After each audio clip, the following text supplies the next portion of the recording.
We're back with the latest updates on the Philadelphia team, and this show is packed with breaking news and relevant information. Let's begin with an important update on Dallas Goedert following the 2025 NFL Draft. It's crucial to address the current situation surrounding the Eagles tight end, as well as the team's recent visit to the White House in celebration of their Super Bowl 59 victory. But before we dive in, we must acknowledge the incredible support we've received. Many of you followed our NFL draft coverage over the course of 3 days, engaging with our analysis and commentary on each pick.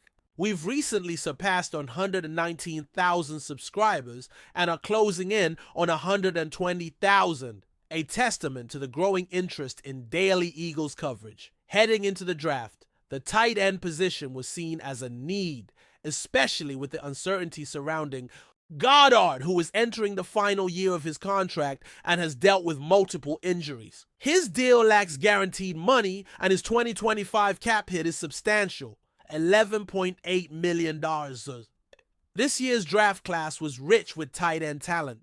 2 were selected in the first round, and many others, including notable names like Mason Taylor, went in the second. The Eagles' draft plan was clear. If a high-quality tight end were available, it would be a perfect opportunity to secure a potential successor. However, with several top tight ends going to other teams, the Eagles were unable to draft one. This leaves us questioning Goedert's future. Recent updates have emerged regarding his status, and GM Howie Roseman was asked about it. At the moment, the Eagles have solid depth at tight end.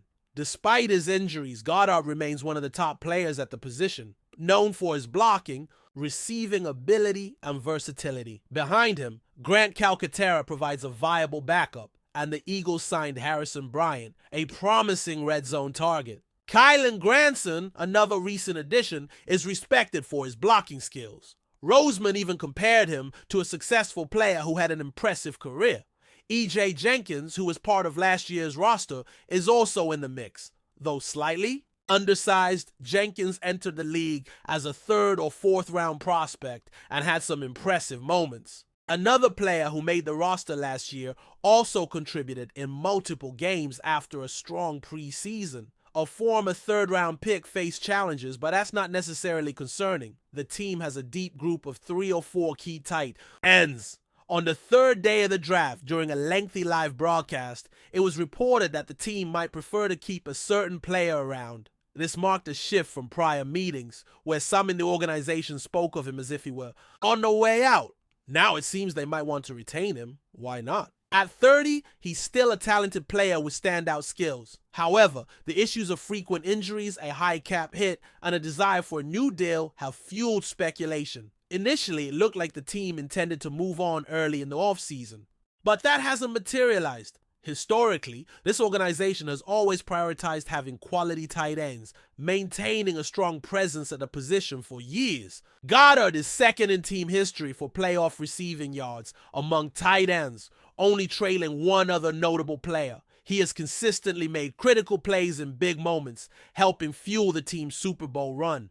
His performance early in the season against a particular opponent stands out.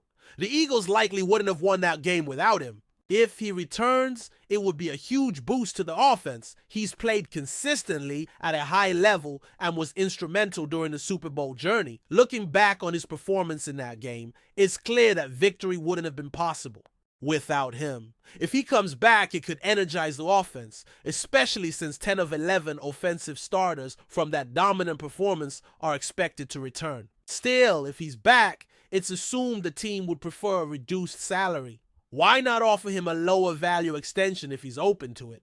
Right now, he's one of the highest paid tight ends in the NFL, earning a significant amount behind just a few elite players. Since the Eagles didn't draft a tight end, the topic came up during a press conference, where it was confirmed that Goedert remains part of the team. For now, that statement was significant, followed by comments that the team will continue to evaluate the roster moving forward. There are no further updates at the moment, though they emphasized Goedert's excellence as a player and person. They clearly don't want to publicly debate anyone's status, but there's mutual respect from past shared experiences. It's always great having him around, though they aren't currently in contract talks. The GM used familiar language, keeping options open. Still, if he's traded, where would he go? Many teams already drafted tight ends. One franchise stands out as a potential landing spot, needing more offensive firepower.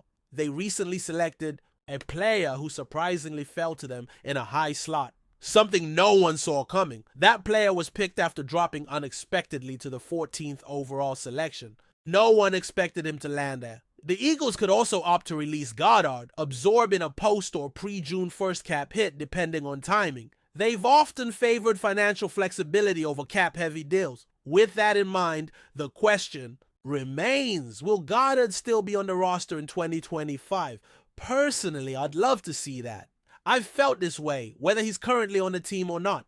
Now is also the perfect time to grab your Eagles gear. You can pick up a jersey of their first-round pick, an Alabama linebacker, an edge rusher. Using a special link, you can find almost any Eagles jersey you can think of, including some of the most respected names on one of the league's strongest rosters, one wide receiver in particular, who I consider one of the most exciting in franchise.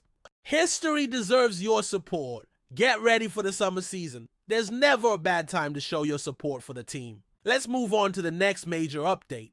On April 28, 2025, the team had the honor of visiting Washington, D.C. to celebrate their Super Bowl win at the White House. And what a presentation it was on the South Lawn. They brought not one, but 2 Lombardi trophies, marking championships since 2017. They defeated an iconic quarterback-coach duo in Super Bowl 52 and another elite pair this past February to capture their second title. How impressive is that?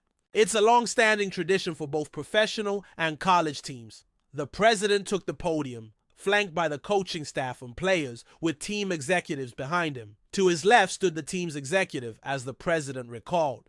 Their incredible season, 14 wins and a playoff push, aside from a tough game in snowy conditions where one player still shone. The president praised the Eagles' decisive playoff victory, highlighting the coaching staff's excellent work and the team's well-structured organization. He noted their standout talent, especially on defense, which was ranked as the league's best. While watching the speech and celebration, several moments stood out. One player in particular was repeatedly mentioned, described as special and one of a kind. The president joked that he should stick to football, as his skills in another sport weren't quite as impressive. Of course, this player was seen interacting with the president during the event on Sunday. They were also spotted stepping off the presidential helicopter, and the player even took a photo with the president in the Oval Office.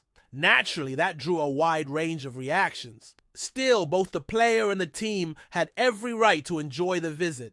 This is a free country, after all, and it's my job to cover such a monumental event. Winning a world championship and visiting the White House is a story that resonates nationally and globally. Being part of a White House event offers teams a platform to express themselves freely, a hallmark of our values here in the United States. Covering such a major occasion is a professional responsibility, as this kind of championship celebration has far-reaching impact. One lighthearted moment during the president's remarks came when he acknowledged a supporter, noting, "I know him. I heard he's a huge fan." As expected, the fan said very little, simply, "It's an honor to be here. Go Eagles." A statement met with applause. Another player was invited to the stage, receiving a firm handshake and a pat on the back from the president, who complimented his energy with a playful observation. Before we continue, don't forget to subscribe to our channel and give this video a like. Your support helps us keep delivering the latest updates on our Philadelphia Eagles. And don't be shy, share your thoughts on the news in the comments below. Joe Buck, one of the most recognizable voices in American sports broadcasting, recently stirred up a significant amount of controversy with a statement that quickly gained traction among fans and analysts alike. Buck, who has called numerous Super Bowls and high-profile NFL games, made a bold claim about the Philadelphia Eagles' Super Bowl LVI loss, suggesting that the outcome was influenced by external factors beyond the control of the players. During a live interview, Buck remarked, the order was for the Eagles not to win. His comment immediately raised eyebrows across the sports world. While he didn't go into specific details, the implications of such a statement were enough to spark a firestorm of speculation, particularly among Eagles fans who felt that the team was denied a fair shot at victory. The Eagles had battled hard throughout the season and into the playoffs, earning a place in the Super Bowl for a chance to cement their legacy as one of the NFL's top teams. However, their narrow defeat to the Kansas City Chiefs in the championship game had left many feeling like they were robbed of a chance at glory. Buck's comment wasn't merely an offhand remark. It seemed to suggest that there were elements working behind the scenes, whether from the NFL or other influential figures, that could have impacted the final result. This raised questions about fairness and transparency in the sport. Such bold statements are rare in the world of sports broadcasting, where commentators typically maintain a neutral stance to preserve credibility and trust with audiences. While many fans were quick to rally behind Buck's words, others dismissed them as mere conjecture. Critics argue that a Super Bowl, one of the most scrutinized and analyzed sporting events globally, would be impossible to manipulate without immediate and undeniable evidence. Refereeing decisions in the game, particularly some that went against the Eagles, were questioned by fans at the time, but there was no formal inquiry or public acknowledgement of any bias in officiating. The idea of orders influencing the outcome of a game strikes at the heart of the integrity of professional sports. If Buck's comments hold any weight, they would signify a troubling precedent, suggesting that outcomes could be orchestrated rather than determined by the players on the field.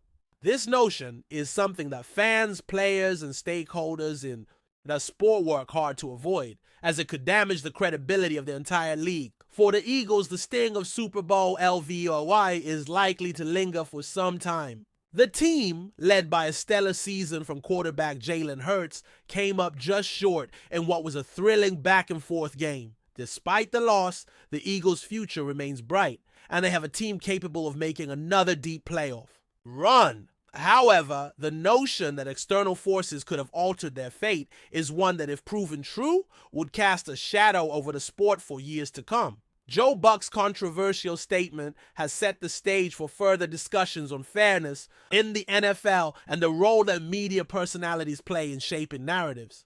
Whether or not his words carry any truth, the speculation they've caused will undoubtedly keep fans and analysts talking for the foreseeable future. As the Eagles look to bounce back and challenge for another championship, they'll do so with the added burden of wondering whether the game is ever as straightforward as it seems. That's it for this update. If you enjoyed the video and want to stay updated with exclusive news about our Philadelphia Eagles, be sure to subscribe to our channel and hit that like button. We can't wait to hear your thoughts in the comments. See you in the next video.